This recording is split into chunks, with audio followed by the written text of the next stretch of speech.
With the cost of pre-owned jets coming down, this is an opportune time for business jet travelers to consider moving up to full ownership of an aircraft. We spoke to some industry insiders about this value proposition.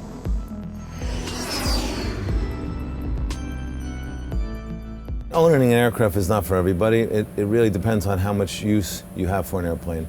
Normally we think 150 to 175 hours of usage is really the break point where you should go from chartering an aircraft to actually buying an airplane.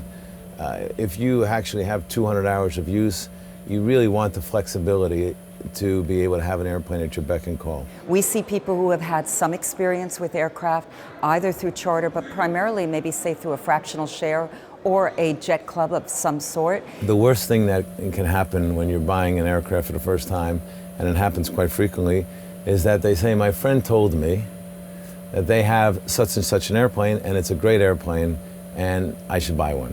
And that's a big mistake, because what your friend has nothing to do with what you need.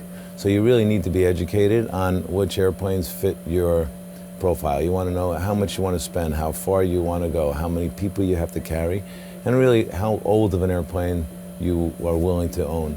Once you decide to purchase an aircraft, you have to choose between new and pre-owned. For many, pre-owned can make more sense. The prices for pre-owned aircraft have continued to slide downward. And in fact, recently at the National Aviation Finance Association conference, they were talking about evaluating differently depreciation schedules, where we have looked at 3 to 4% per annum off the declining balance. Now it's more like 7 to 10%. Today, it's actually a very good market to buy. It's a buyer's market. There are a lot of airplanes available. So you do have a pretty steep discount for a pre-owned airplane compared to a new airplane. Like the plane behind me, for instance, a new version of that airplane will probably cost $42.5 million, and this one can be bought for $34, $35 million. So it's a great advantage, and it's a brand new plane. It's only 2 years old. It's got still warranty left. So you do get instant reward and you get a great deal. Sometimes new models of aircraft will have growing pains, and pilot training can be costly. So when you have a new aircraft, a new technologically advanced aircraft, sometimes they have issues that have to be ironed out for the first few months or first 100 hours of the airplane. And also just for the pilot's familiarization, if you have a new model introduced into the market, there aren't as many pilots that have been flying that model airplane for a long time. As in any specialized market, it helps to have an expert on your side to make sure the purchase goes smoothly. So when you're in the market and you are looking for an airplane, first of all, it's very important to have the right people around you and the right advice, especially on the pre-owned market, because an airplane can be a good airplane or a bad airplane depending on its history, the way it was maintained, the way it was flown.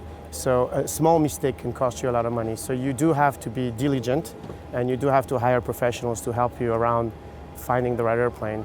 So when you choose a broker, obviously you got to go through your selection process. And the main issue when you look for a good broker is what reach do they have? Do they have the right airplanes in their inventory that you're looking for? And do they have the right expertise, both from a financial and market value perspective, but also from a technical perspective?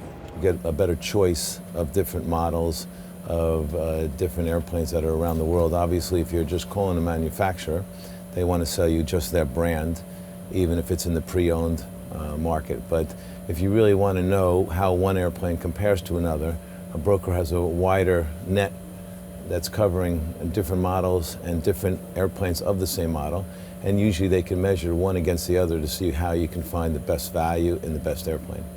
You want to know exactly, first of all, if the airplane's less than 5 years old, it's on a warranty program, so that gives you more of a defining budget going forward. After a 5-year period, the warranty will go away, so you have to add more to your operating budget to cover maintenance items. You want to make sure the engines are on certain insurance programs. You want to look at the pilots as far as if you need 2 or if you need 3 or 4, depending on how many hours you're flying. Refurbishing the interior to suit your taste is relatively inexpensive compared with the cost of the aircraft. However, it's important to find an aircraft that already has the best basic configuration for your needs. Changing carpets and wall coverings is easy. Moving walls and seats is not. When you look for an airplane, the first important thing is the configuration, because reconfiguring an airplane will actually cost a lot of money and wouldn't make much sense for somebody to buy a plane and do a complete reconfiguration. You can change the interior, the carpets, the seat covers, the wood colors. for much less than people think. Redoing soft goods, wood veneers, plating, there are plenty of companies around the world with that expertise that I would have no fear taking a client. In fact, it's an enjoyable process with the pre-owned airplane. You can change the interior. You cannot change the pedigree or maintenance history of an aircraft. Purchasing your own aircraft can be a satisfying experience. Just make sure you have expert help to assure you do it right.